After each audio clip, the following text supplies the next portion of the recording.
Olá!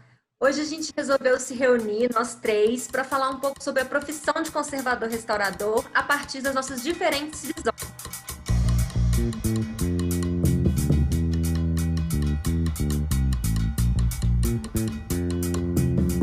Eu acho que eu fiquei muito desconfortável na nossa primeira e última polêmica do canal, mas vou trazer uma nova polêmica, que é a seguinte. Eu não me sinto muito à vontade de me apresentar como restauradora. Eu queria discutir isso aqui um pouquinho com vocês. Eu acho que o que eu faço, o que eu já fiz, a minha experiência de conservador restaurador, de conservadora restauradora, é uma experiência muito ampla e que o termo restauradora, não parece que não contempla a minha atuação. Eu consigo imaginar, porque sempre que eu vou me apresentar e que eu falo que eu sou restauradora, tanto as pessoas já remetem ao que elas conhecem de restauração, que é obra de arte, ateliê, o trabalho manual ali, pincel, artista. Que é como elas entendem que é o nosso trabalho, né? Pessoas, sei lá, leigas, alguém que eu nunca vi na vida e que eu preciso contar o que eu faço.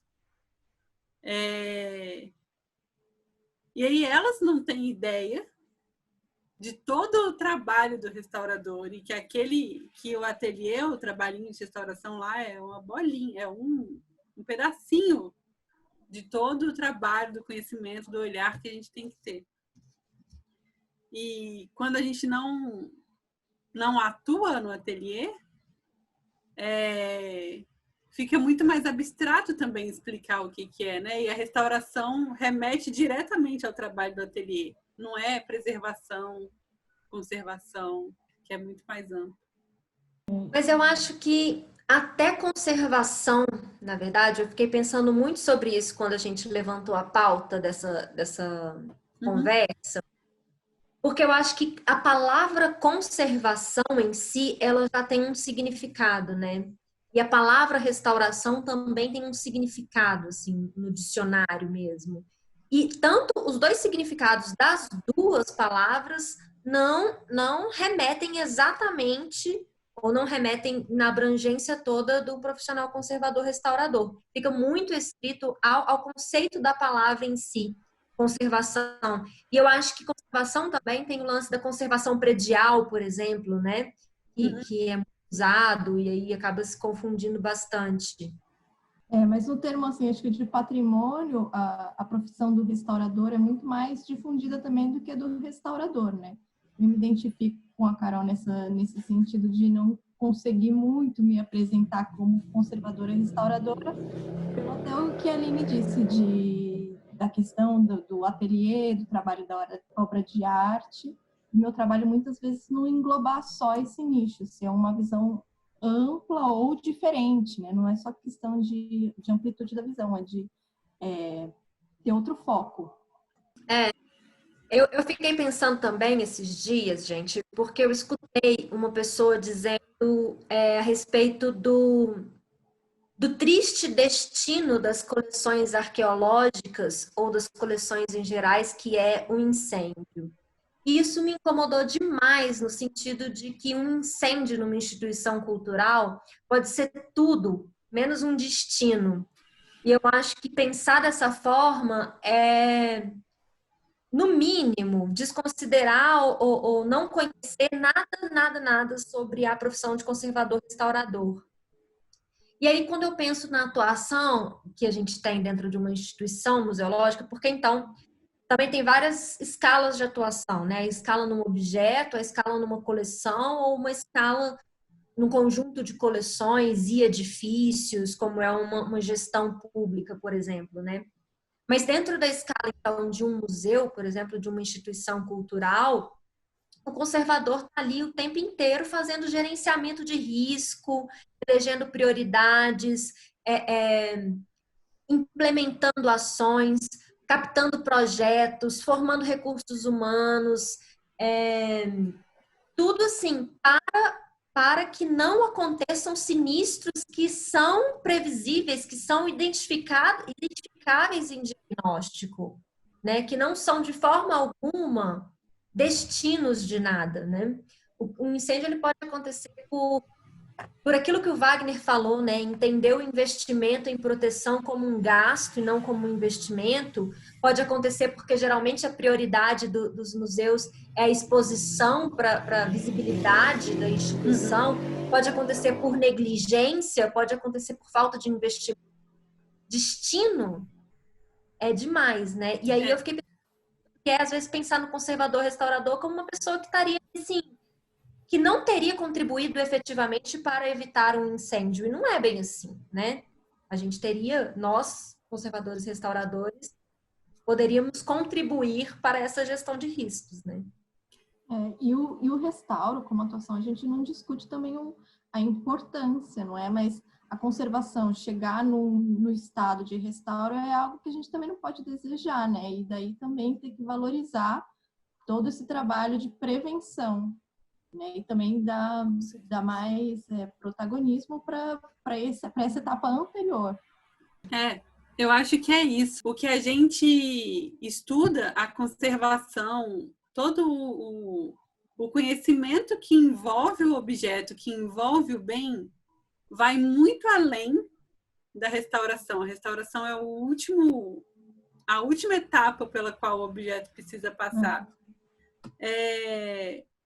Mas aí eu acho que isso tem a ver com essa não compreensão, as pessoas não saberem que a restauração tem toda essa outra etapa de conservação, de gerenciamento de risco, de gestão de acervos, que passa por políticas públicas que a gente não tem, muitas vezes.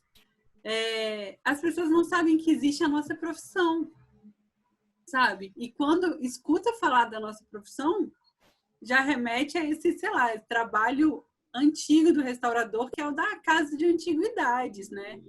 Que é o que vai reformar para deixar novo, para ficar bonitinho na sua casa. É isso, é porque não só remete à restauração como essa ação direta sobre o objeto, como uma ação que vai sempre deixar o objeto como novo. Né? A ação geral ainda tem esse viés, né?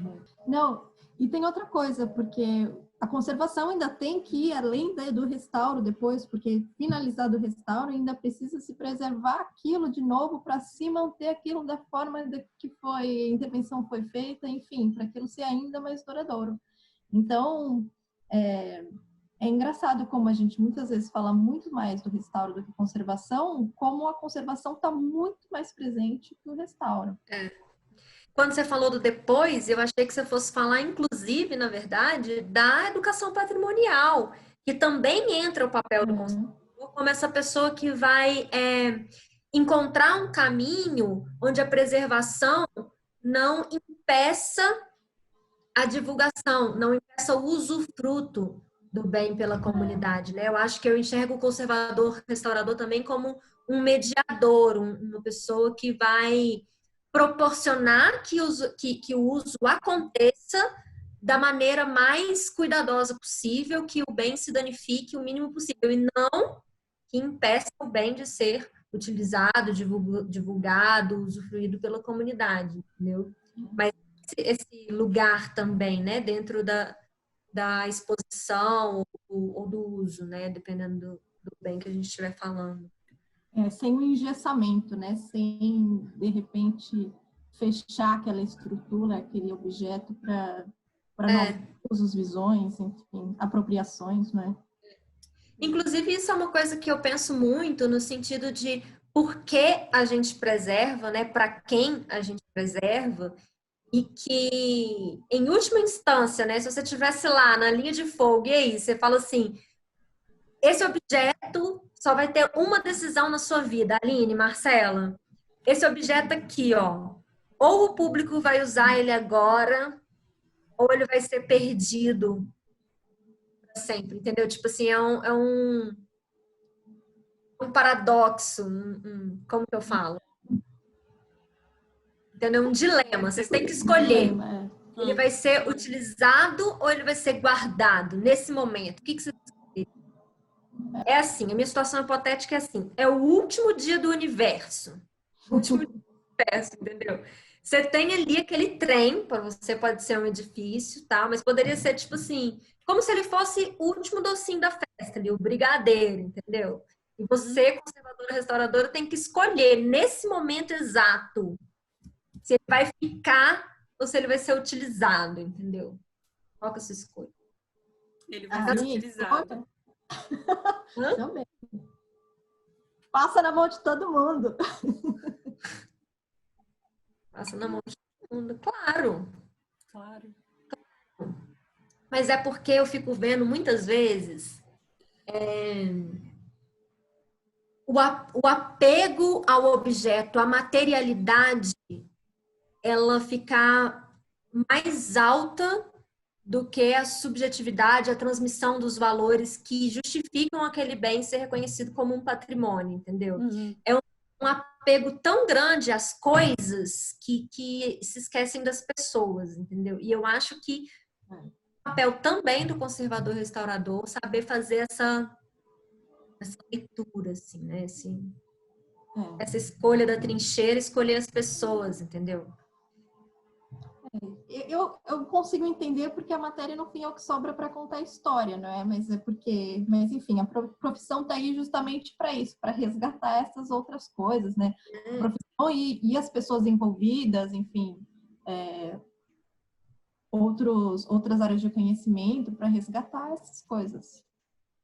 Se um objeto for guardado e a materialidade dele é esse paradoxo mesmo, por exemplo, eu não sei que carta que é, que documento que tá, tipo assim, guardado no vácuo dentro de uma geladeira, tananã, que ninguém pode pegar. Por que ele tá guardado? Porque ele tá guardado para as gerações futuras que vão ter que cuidar para ele ficar guardado para gerações futuras que vão ter que guardar, sabe? Para ele ficar guardado para gerações futuras, porque ele tá tão bem guardado que ninguém tem acesso a ele. Tem acesso à imagem que existe dele. E até quando vai Parece isso? que a imagem é Mas, assim, suficiente, né, não?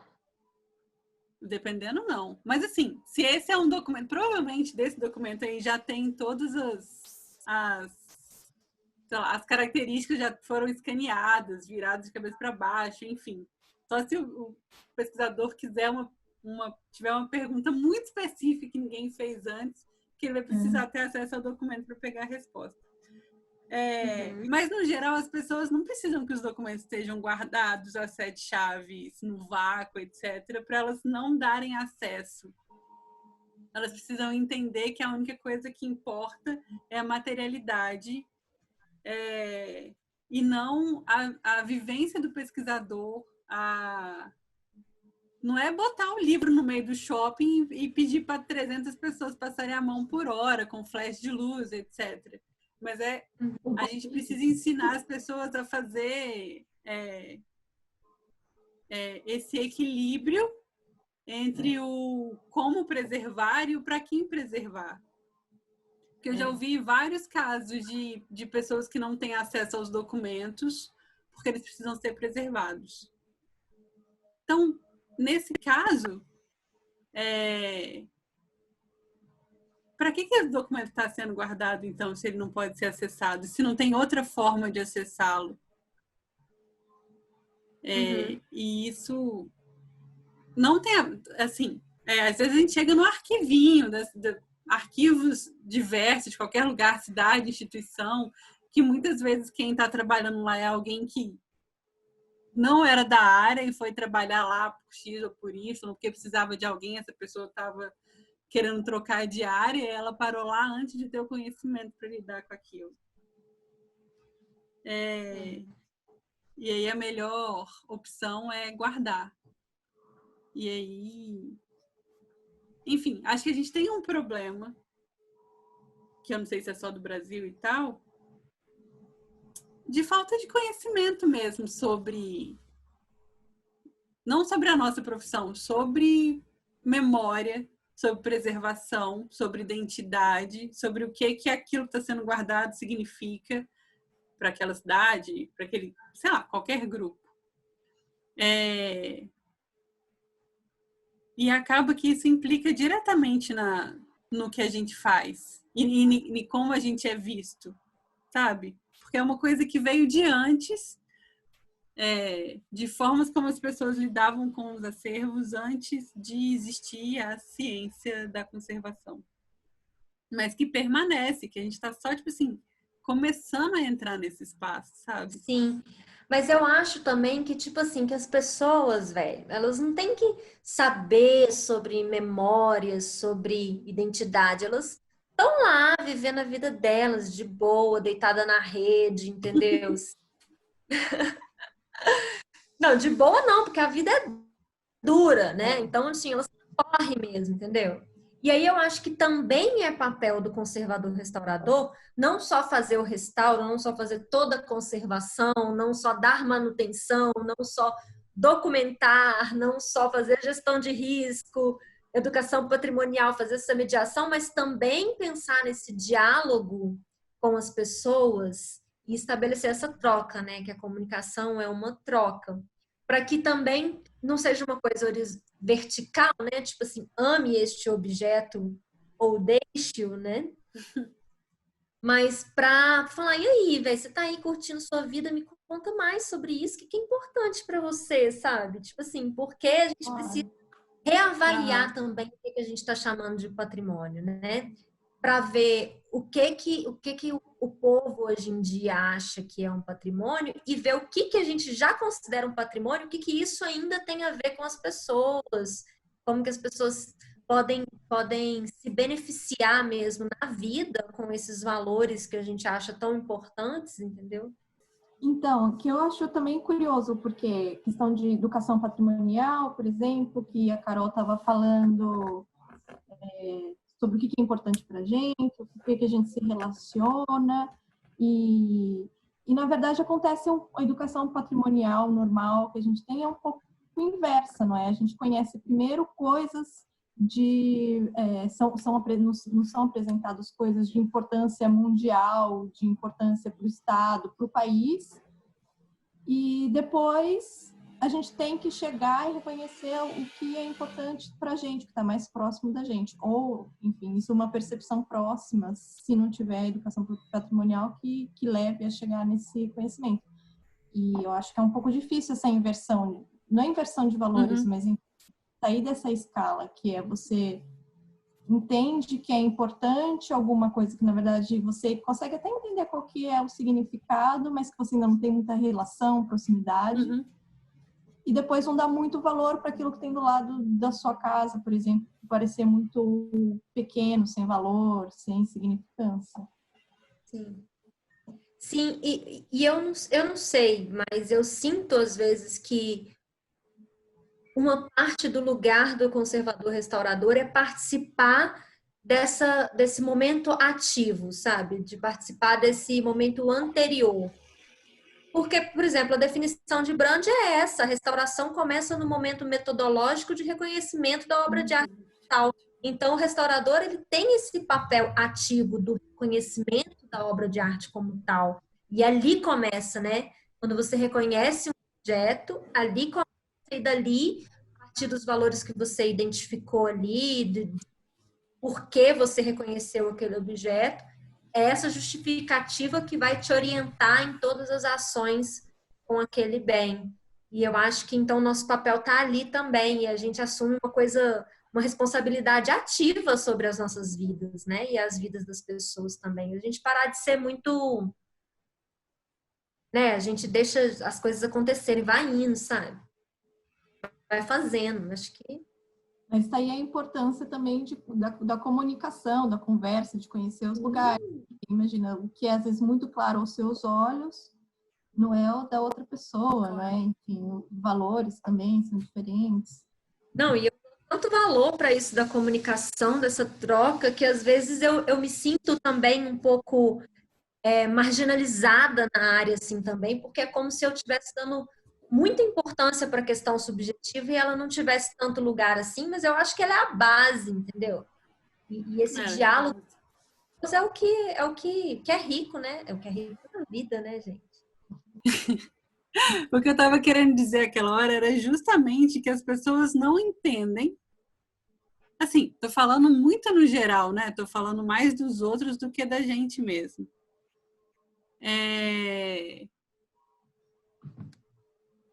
Mas a gente não tem essa educação patrimonial anterior para entender que a gente, enquanto pessoas ativas na sociedade, não só a gente conservador restaurador, mas todo indivíduo da sociedade tem poder ativo de definir os objetos de memória, as memórias do lugar que ele vive, da casa dele, a foto da avó é um objeto de memória importante. E é muito engraçado. Eu recebi uma vez uma moça que queria restaurar um livro da família dela, e ela, enfim, me entregou o livro, eu fiz orçamento explicando, como é que fala? Fiz a descrição do livro, identifiquei o que era, mostrei todas as degradações, o que ia ser feito, e o valor para esse trabalho era tanto. Aí ela aprovou, etc., restaurei o livro e devolvi para ela, e aí ela falou, eu quero restaurar outro livro, mas esse não tem valor nenhum. Ele é só um livro que eu quero restaurar. Aí eu falei, não, ela já... isso. Aí eu falei, não, mas eu vou. É porque, enfim, entra em outra coisa da diferença entre restauração e outros tipos de trabalho material que não são restauração, né? Porque a gente tem uma metodologia. Mas a nossa metodologia passa pelo valor do objeto. E eu não vou estragar aquele livro botando um troço que não tem nada a ver com ele lá, arrancar a capa e botar uma nova. Não vou fazer isso. E eu achei engraçado que ela sacou que tem a ver com o valor, não com a materialidade, mas com o valor que aquele objeto carrega. E eu falei que, enfim, o valor não ia mudar por causa disso, mas... porque, infelizmente, trabalho. tem as suas horas de trabalho. São as mesmas, né? O valor que a gente paga ali é pelo material usado e pelas horas de trabalho, não... Mas a gente faz o trabalho adequado aos valores que aquele objeto carrega. Exatamente. Né? Mas essa forma... Eu acho que, na verdade, tudo volta para essa grande questão que perpassa a gente, que é a educação patrimonial. Que vai para além da nossa atividade, tem várias profissões lidam enfim, trabalham com a educação patrimonial. E acaba até que a gente discute isso muito, a gente discute pouco a nossa função como educador patrimonial na hora que a gente vai gerir um acervo, na hora que a gente vai restaurar uma peça, montar uma exposição. Né? A gente fica na invisibilidade da profissão. É que eu acho que na esfera assim, do ateliê ou de uma instituição museológica, a educação patrimonial ou não tem não chega na educação patrimonial quando é um objeto particular, ou dentro do museu tem vários outros profissionais ali que às vezes acabam assumindo essa parte. Mas eu penso principalmente a importância disso dentro das políticas públicas. Porque você não tem como pensar em preservação sem pensar numa sociedade que reconhece e se importa com aquele bem, né? Isso aí, existe preservação sustentável se não tiver esse envolvimento, né? E aí que a gente entra também na educação patrimonial. Que eu acho até fascinante, né, na educação patrimonial é que, sendo um campo tão vasto, né, de conhecimentos, a questão do patrimônio, no fundo, sempre acaba convergindo todas as questões para a educação patrimonial. E como isso, assim, não pouco explorado, digo, mas, enfim, pouco inserido, né, no cotidiano, tal, como não é tão, sei lá, como não é se apresentado como deveria ser, ou, sei lá. Ainda tem o lance da educação patrimonial equivocada, né? Que é achar que é pegar um objeto que foi reconhecido anteriormente por outras pessoas, por outros lugares de poder, de fala, né? Pegar aquele objeto, faz todo um trabalho de conservação, todo um trabalho de restauração, e depois chega lá e distribui umas cartilhas para o pessoal, falando, tipo assim, olha o seu patrimônio, né? Tipo assim, Aham. educação, é porque é uma falta de compreensão da palavra educação, eu acho, antes de patrimonial, né? Achar que a educação é essa coisa hierárquica, né? Mas, pô, quem está em sala de Positivo. aula sabe que Sim. aprende muito dando aula, né? É uma troca, gente. Mas eu acho que vai entrando em outras questões também, e eu estou pensando no ensino de história, que muitas vezes também já é um ensino de cima para baixo. E na correria do dia a dia, você pega o livro lá e vai falar da Revolução Russa. E os meninos, sabe, dependendo da escola, da situação, faz a menor ideia de que Rússia é um país. E, enfim, não sabe o contexto básico para conseguir acompanhar aquela informação. E como aquilo interfere na sua realidade, né? Como que aquela revolução que foi há 100 anos atrás, num país completamente distante, como é que isso chega em você? Isso.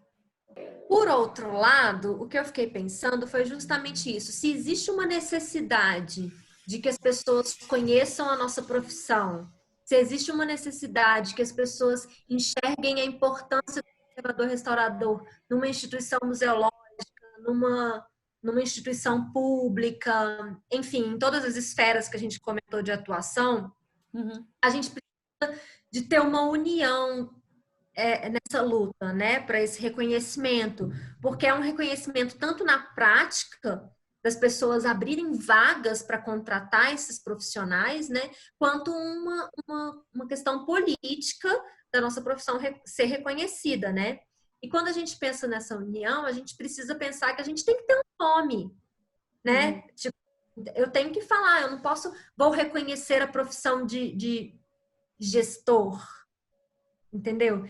Então eu entra tipo assim, então tá, é conservador restaurador, então, porque nós nos formamos com esse termo e os nossos pares, as pessoas que fazem a mesma coisa que a gente, também se formaram nesses termos.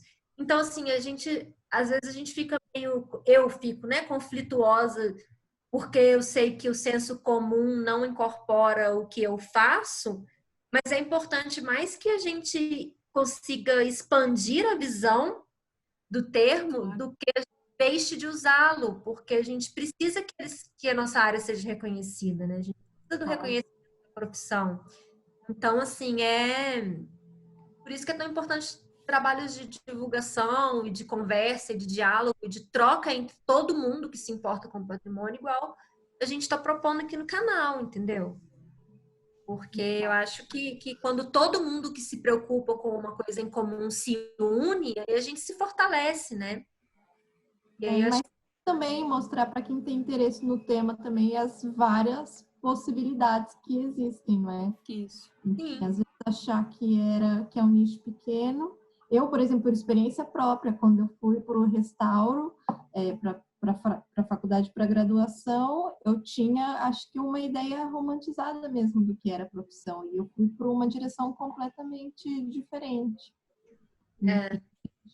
Durante os anos da universidade e tal, que eu podia atuar em outras áreas, não necessariamente naquilo que se via na TV, de repente, do restaurador com bisturi, que também é importante quanto isso.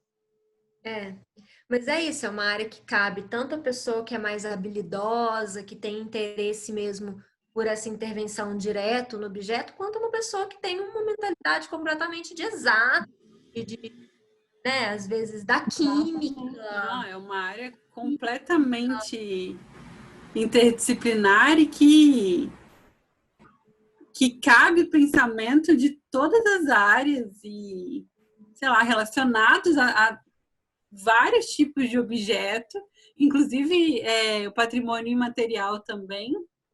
Então, traz gente de todas as profissões. Ambiente, né? Meio ambiente, paisagem, imagina. Né? Exatamente. Somos muitas todas as possibilidades da atuação do conservador restaurador. Quem é você na fila do pão? Cara, Nossa, é muito difícil essa pergunta. muito difícil. Olha, eu vou falar, eu me vejo como uma pessoa que adoro patrimônio, sou conservadora, restauradora de formação. E vejo, sim, todas as possibilidades que tiver de conservar, de repente, história, mais a história do que até aspectos materiais, mas não sei quem sou eu na fila do pão.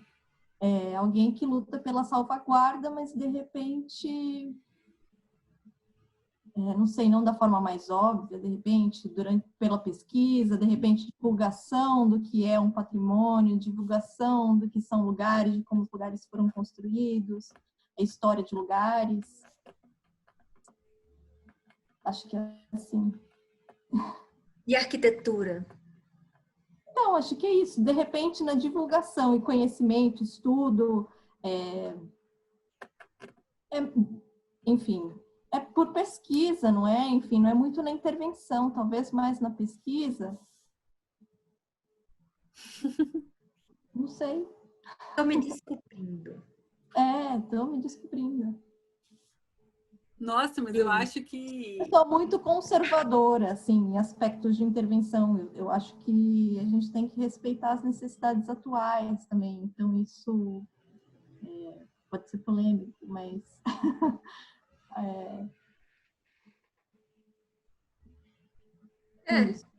Mas tem. É isso.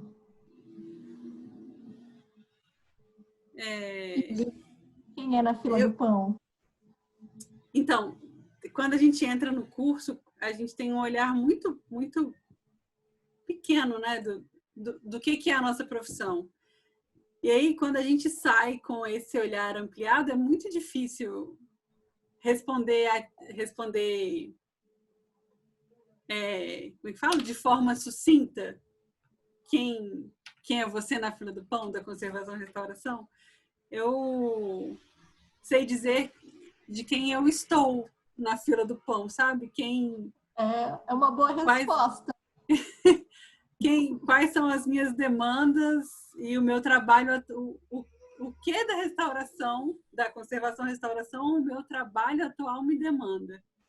Mas vai depender muito do trabalho, do lugar que a gente ocupa, se é uma instituição pública, se é uma instituição privada, se é um trabalho de ateliê para um colecionador particular, se é um freela de montagem, desmontagem de exposição, porque cada uma dessas ações demanda conhecimentos diferentes, e todos esses conhecimentos são conservação e restauração.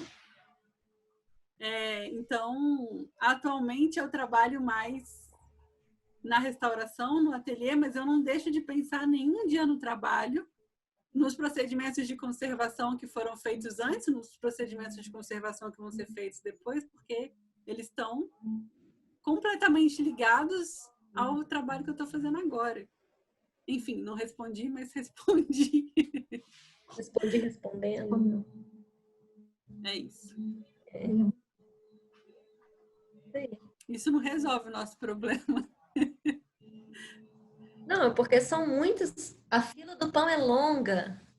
Mas você, Carol, não quer contar da sua posição? Quem é você na fila do pão? Do seu ser na fila do pão? Eu na fila do pão, gente. Eu na fila do pão. Na fila do pão da conservação, eu sou a mesma pessoa da fila do pão da vida inteira, da maternidade, entendeu? Da existência, da minha experiência humana, que é tipo assim, eu já abri mão de ter controle das coisas, entendeu? Quando você vira mãe, você fala assim, olha, sabe o que você achou que ia acontecer? Joga tudo no lixo, que a realidade é diferente, entendeu?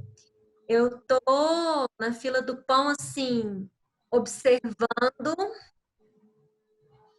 e tentando levar essas ideias mesmo, que coloca as pessoas em primeiro lugar, onde quer que eu vá, assim. Então, se tiver patrimônio, se tiver cultura, tô achando ótimo, que é minha praia. Se for para proteger, para preservar, para conservar, tô achando melhor ainda, mas tem que ter gente. Tem que ter gente. Não consigo, na fila do pão da conservação, não me coloca entre paredes e um objeto, não, que eu saio correndo. Sou essa pessoa. Gente, essa discussão não acaba aqui. A gente só quis trazer um pouquinho das discussões que a gente faz por trás enquanto a gente produz o conteúdo para o canal. A gente fica com 1000 questionamentos e a gente quis trazer um pouquinho do que a gente pensa para vocês. A gente não tinha uma pergunta com uma resposta, mas é um pouquinho das nossas reflexões que a gente queria compartilhar. Se vocês quiserem... Eu queria complementar também que, sim, eu trouxe as coisas que me incomodam nesse momento, mas que tudo muda e eu também mudo o tempo inteiro. E eu acho que o que vocês trouxerem, de repente, para falar, não, mas isso aí que você falou pode ser visto de outra forma. Então, assim, manda, porque a gente repensa, a gente avalia, a gente ressignifica e a gente muda também e a gente quer construir. É isso. Sigam nossas redes. Siga nosso canal no YouTube. Eu não sei se todo mundo sabe, mas os vídeos longos a gente posta prioritariamente no YouTube. No Instagram vão os vídeos curtos de até 10 minutos. Então, quem puder, quem estiver seguindo no Instagram, mas não estiver ainda no YouTube, dá uma passadinha lá, se inscreva, ajuda a gente a crescer e alcançar mais pessoas também. Obrigada. Tchau.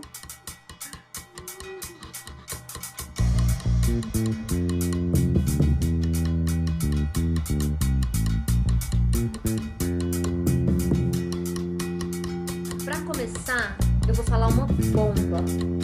Eu não me sinto.